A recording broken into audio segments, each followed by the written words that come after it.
Hello, my dear students. I hope you all are doing great. So, students, हम discuss करने वाले हैं MGPE 10 के इम्पॉर्टेंट क्वेश्चंस को। तो चलते हैं हमारे पहले टॉपिक पे। यहाँ पे आपको बात करनी है गैल्टंग के नोशन की ऑफ कल्चरल वायलेंस। जो गैल्टंग है वो कल्चरल वायलेंस के बारे में क्या कहते हैं। So Johan Galtung he was a prominent Norwegian sociologist. कौन है वो? नॉर्वे के सोशियोलॉजिस्ट हैं and he is the founder of peace and conflict studies, introduce the concept of cultural violence. तो इन्होंने ही कल्चरल वायलेंस का जो कॉन्सेप्ट है वो इंट्रोड्यूस किया था। Cultural violence refers to aspects of culture. Cultural violence क्या होता है? कल्चर के एस्पेक्ट्स होते हैं that can be use to justify और लेजिटिमाइज डायरेक्ट और स्ट्रक्चरल वायलेंस। यानी कि अगर समाज में कहीं पर भी कोई भी वायलेंस, स्ट्रक्चरल वायलेंस हो रहा है, कास्टिज्म हो रहा है, रेसिज्म हो रहा है, तो यहाँ पे जो कल्चरल वायलेंस है वो क्या करता है? इसे लेजिटिमाइज करता है कि कल्चर का वो एस्पेक्ट जो वायलेंस को लेजिटिमाइज करे, जस्टिफाई कर दे कि भाई ये जो वायलेंस हो रहा है सही हो रहा है क्योंकि हमारे कल्चर में तो ऐसा ही होता है, तो उसे कहा जाता है cultural violence. It encompass the prevailing attitude, beliefs, values. अब जैसे भारत में पहले सती प्रथा थी, सती प्रथा was a type of cultural violence जो कि कल्चर के नाम पे वायलेंस किया जा रहा था। कल्चरल वायलेंस जो है रिलीजन में होता है, आइडियोलॉजीज में, लैंग्वेज में, कहीं पर भी कल्चरल वायलेंस जो है वह हो सकता है। सो जोहान गाल्टोंग जो एक प्रमुख नॉर्वेजियन समाजशास्त्री और शांति एवं संघर्ष के अध्ययन के संस्थापक हैं, उन्होंने सांस्कृतिक हिंसा की अवधारणा प्रस्तुत की।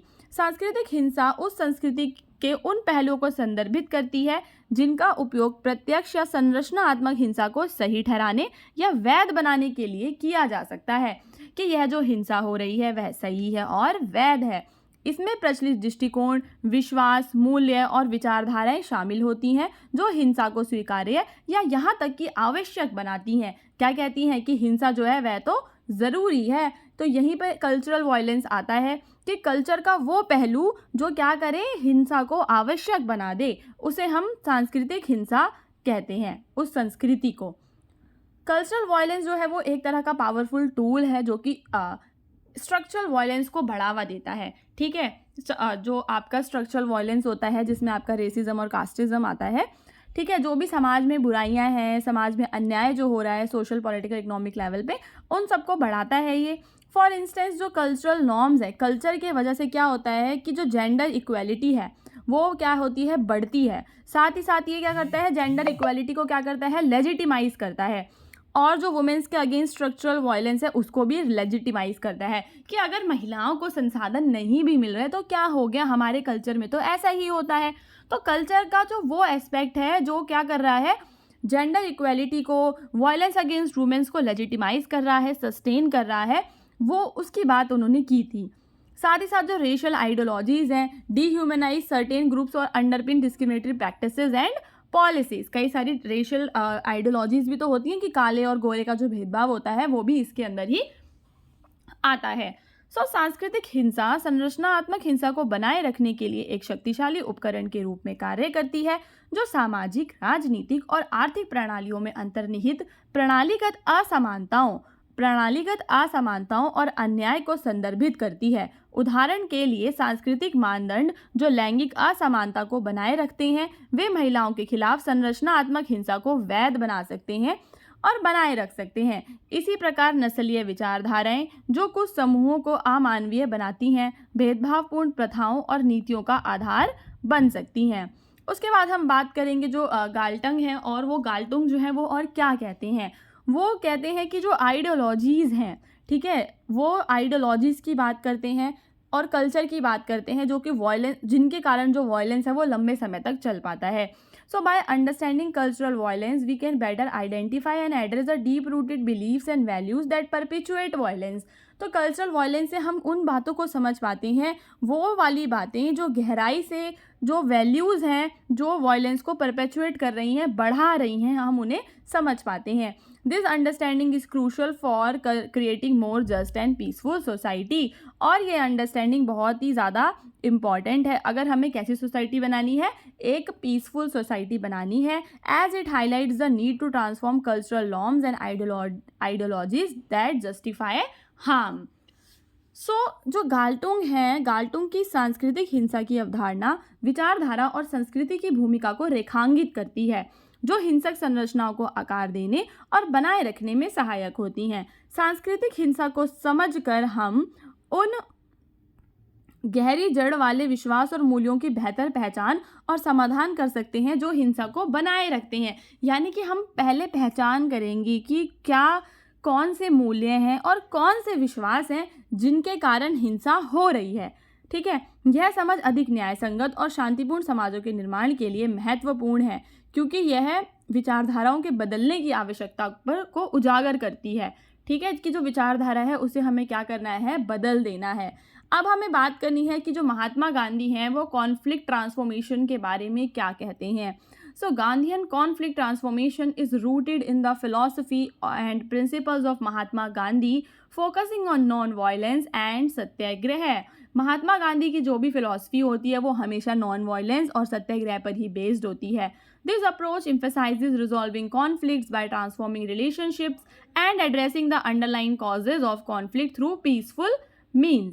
ठीक है, तो कॉन्फ्लिक्ट्स को रिजॉल्व करना है कैसे, थ्रू पीसफुल मीन्स, आसान तरीके से, शांतिपूर्ण तरीके से।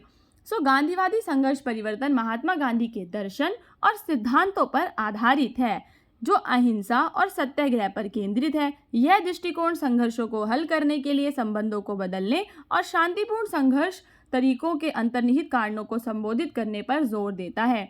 गांधीवादी संघर्ष परिवर्तन की मुख्य विशेषताएं अब हम यहाँ पे देखेंगे। सबसे पहले हम बात करेंगे नॉन वायलेंस की, जो महात्मा गांधी के कॉन्फ्लिक्ट ट्रांसफॉर्मेशन का एक प्रिंसिपल है। महात्मा गांधी का विश्वास है कि जो वायलेंस है वो ट्रू पीस को पीछे छोड़ देता है। ठीक है, और अगर हमें सच्ची शांति अगर हमें चाहिए तो हमें नॉन वायलेंस तरीकों को अपनाना है। Non violence is not just the absence of physical violence. अब नॉन वायलेंस का मतलब ये नहीं है कि हम किसी को मार पीट नहीं रहे तो नॉन वायलेंस हो गया।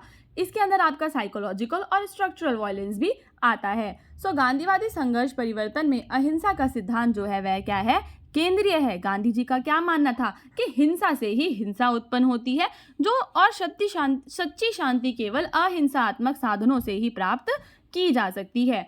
अहिंसा केवल शारीरिक हिंसा की अनुपस्थिति नहीं है, बल्कि मनोवैज्ञानिक और संरचनात्मक हिंसा से भी बचना है।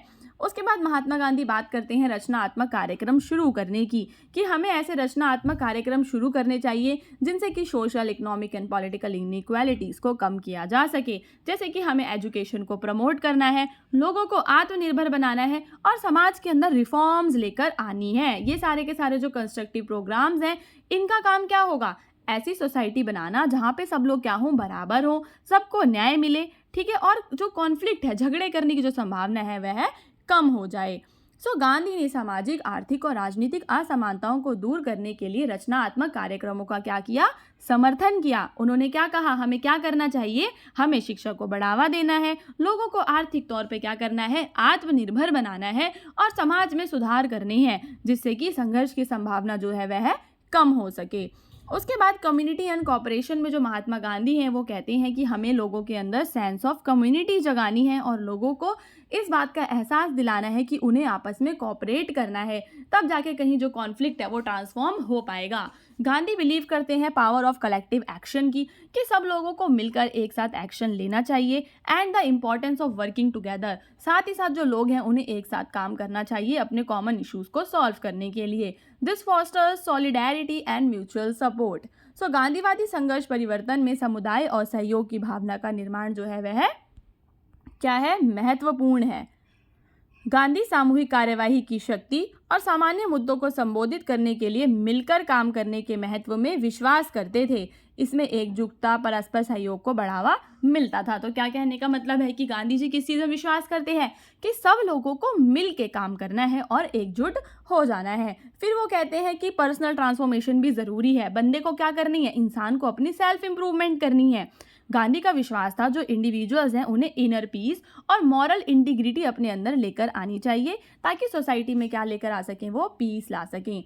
सो गांधीवादी संघर्ष परिवर्तन में शांति प्राप्त करने के लिए व्यक्तिगत परिवर्तन और आत्म सुधार को आवश्यक घटक माना गया है। गांधी का मानना था कि व्यक्तियों को आंतरिक शांति और नैतिक अखंडता को विकसित करना चाहिए, ताकि वे समाज में शांति स्थापित करने में योगदान दे सकें। सो स्टूडेंट्स, अगर आपको इससे पहले के पार्ट्स देखने हैं तो उनका लिंक डिस्क्रिप्शन में दिया गया है। ऑल्सो अगर आपको वीडियो अच्छा लगा तो आप चैनल को सब्सक्राइब करेंगे, कमेंट करेंगे नेक्स्ट वीडियो के लिए।